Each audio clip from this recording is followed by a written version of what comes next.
अस्सलाम वालेकुम।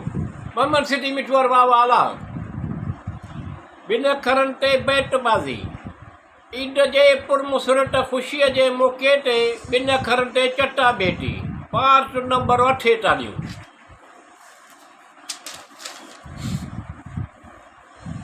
आस पास ॿुधिजे थो ॾिसिजे थो त ख़ुशियुनि में फ़ख़ुरु पिया कनि। हसरतूं ख़्वाहिशूं पर ज़रूरतूं अञा ताईं न पुनियूं। विंदुर बि ॼण कान्हे मायूसियूं नामहरूमियूं नाकामियूं ई ना उमेदियूं। इहा ॻाल्हि तूं ॿुध ॿुधी ॼण ॿुधी करे छॾीनि या ॿुधे थो पर ॼण सम्झे कोन थो त आहिनि साणा सखणा दिलासा अहसासे महरूमी परेशानियूं निहारियूं पिया उभरियो पिया लहनि लहियो पिया उभरनि सिज ऐं चंड। ख़ुशियूं किथे सहायूं किथे ऊंडायूं ॾिसूं बि पिया असां। अंदेशा ऐं ख़दशा पर पुरख़तर डप ख़ौफ़ घणा आहिनि। ख़ुशियूं ॼण लभनी कोन थियूं घणियूं आहिनि ॻणतियूं। विंदुर कहिड़ी ख़ुशियुनि जूं ॻाल्हियूं किताबनि में ई लिखियलूं आहिनि। अञा ताईं इहे दुआऊं कोन घामियूं करे बि छा सघंदो देवस ऐं बेवस। वरी बि आस उमेद ई कंदो सभु भलायूं अची ईद ते मिल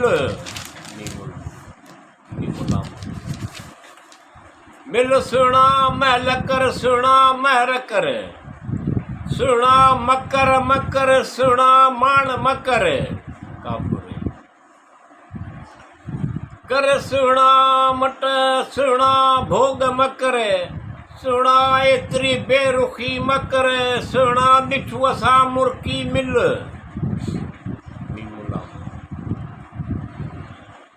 मल्हारियूं थी पवनि कम करी जीअं दलशा मडियूं मेटी मीरल शाह।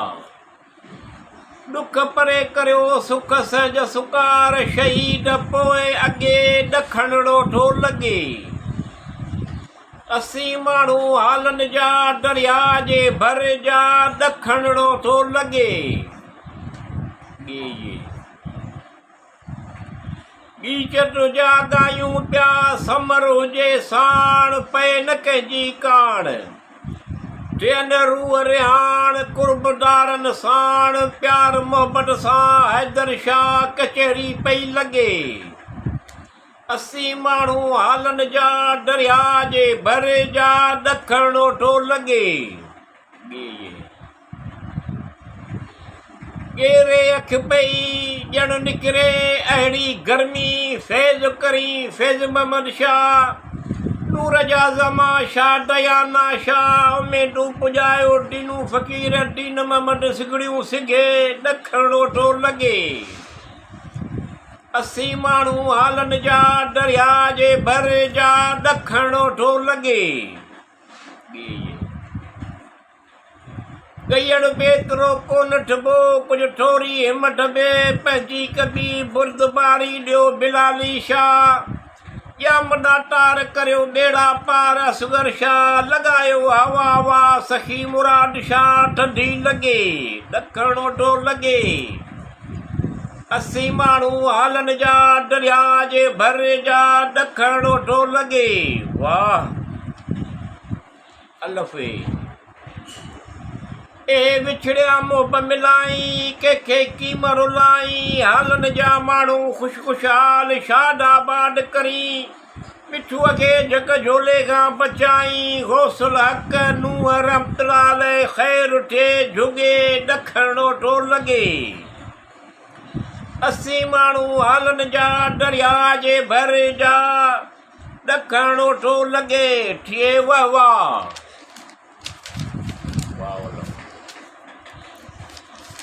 वाह मिलंदियूं ख़ुशियूं घणो थींदासीं सरा वाह मिलंदियूं ख़ुशियूं घणियूं थींदासीं सरा नामुमकिन खे मुमकिन कंदो आसो में पुॼंदियूं वाह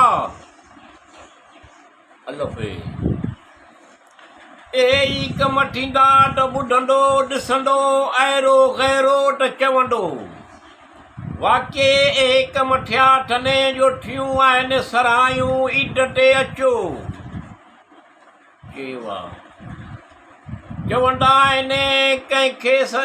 चवंदा आहिनि जंहिंखे सभु ख़बर हुजे उनखे छा चइजे कंदो करीम रहीम मुश्किल आसान कंदो आसूदा सभु सवलायूं